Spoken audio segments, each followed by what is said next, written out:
Sultan Abdul Hamid II adalah singa terakhir Khilafah Utsmani.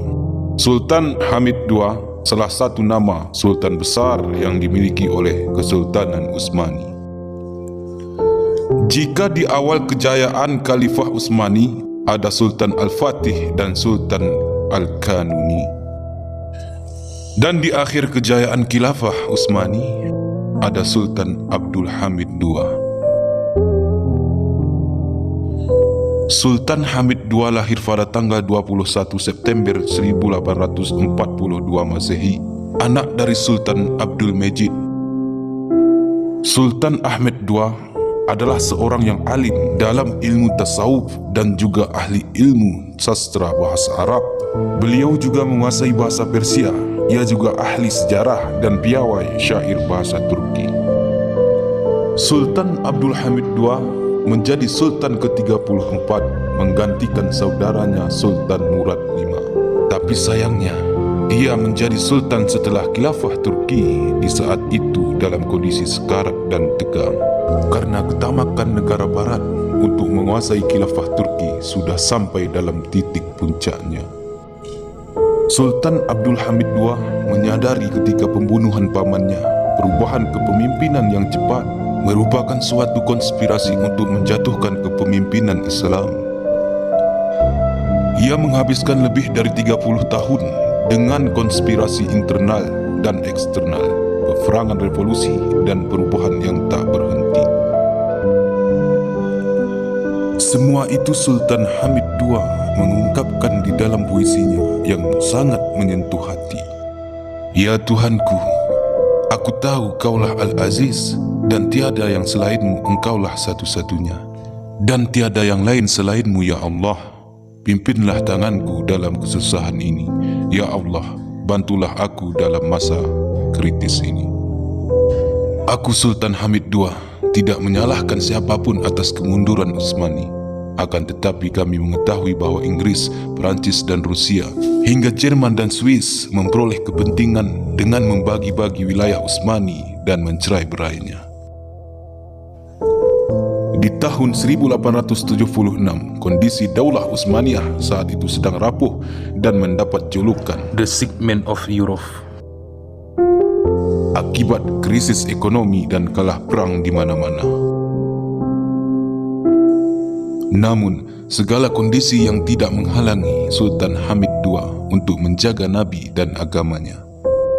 Karena saat itu, Khilafah Utsmanilah yang menjadi naungan bagi umat Islam dari ancaman penjajahan oleh ketamakan kaum kafir. Meskipun Khilafah Utsmaniyah mengalami kondisi kritis pada saat itu, namun Sultan Abdul Hamid II memiliki keberanian yang sangat luar biasa. Bahkan kata Kaisar Jerman Wilhelm II, "Aku telah menemukan banyak raja dalam masa hidupku. Aku temukan mereka semua lemah jika dibandingkan denganku, atau yang terkuat sekalipun itu sebanding denganku. Namun jika berhadapan dengan Sultan Abdul Hamid II, aku merasa gemetar dibuatnya." Dengan ketangkasan kepemimpinan yang dimiliki Sultan Abdul Hamid II, banyak pejabat-pejabat yang dia lengserkan jika terpengaruh dengan pemikiran barat yang sekuler. Sultan Hamid II menggalakkan pelajaran fikih, tafsir, akhlak, dan pelajaran sejarah di sekolah-sekolah. Semua gagasan pemerintah di saat itu di tangan Sultan Abdul Hamid II tidak terlepas dari hukum-hukum yang berkaitan dengan Al-Quran dan hadis.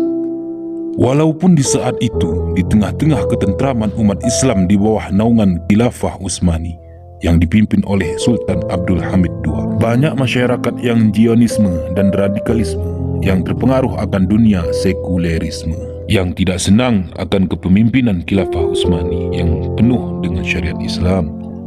Di samping itu, pergerakan Yahudi yang semakin berani di tanah Palestina membuat Sultan Hamid II geram dan memutuskan untuk mengawasi Palestina secara langsung.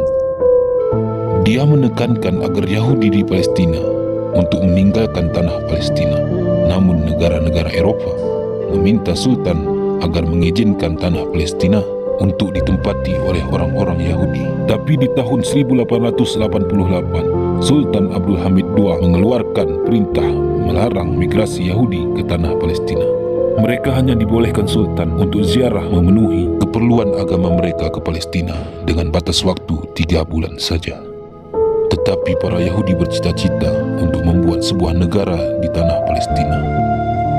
Di tahun 1897, Herzl melaksanakan kongres Zionis pertama di Basel, Swiss. Kongres tersebut berencana untuk mendirikan sebuah negara Yahudi di tanah Palestina. Mereka juga mempertimbangkan Argentina sebagai opsi kedua jika tidak berhasil mendirikan negara Yahudi di Palestina. Mereka sampai membuat opsi kedua ini karena melihat keteguhan Sultan untuk menjaga dan mempertahankan tanah Palestina. Di tahun yang sama, pecah perang antara Daulah Utsmani dan Kerajaan Yunani. Akibat perang ini, Daulah Utsmaniyah mengalami krisis ekonomi. Herzl tidak tinggal diam. Dia kumpulkan uang dari donatur Yahudi. Lewat Duta Besar Utsmaniyah di Wina, dia tawarkan bantuan besar-besaran untuk mengatasi krisis ekonomi di negara Turki.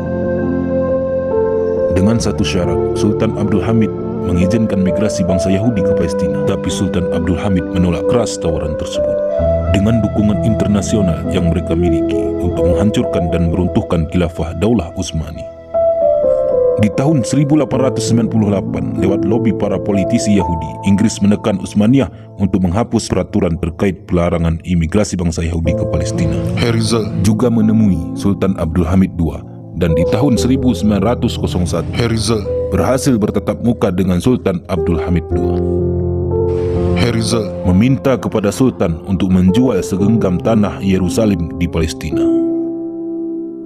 Namun Sultan dengan sangat tegas mengatakan, walaupun sejengkal pun, aku tidak akan menjual tanah Palestina. Sultan berkata, karena tanah Palestina bukan milikku, akan tetapi milik rakyatku. Rakyatku telah menaklukkan tanah Palestina dengan darahnya. Sebelum dia jauh dan berpisah dengan kami umat Islam akan membelanya dengan darah kami. Pasukan tentara Suriah dan Palestina telah syahid satu persatu di pertempuran Philippon, Bulgaria.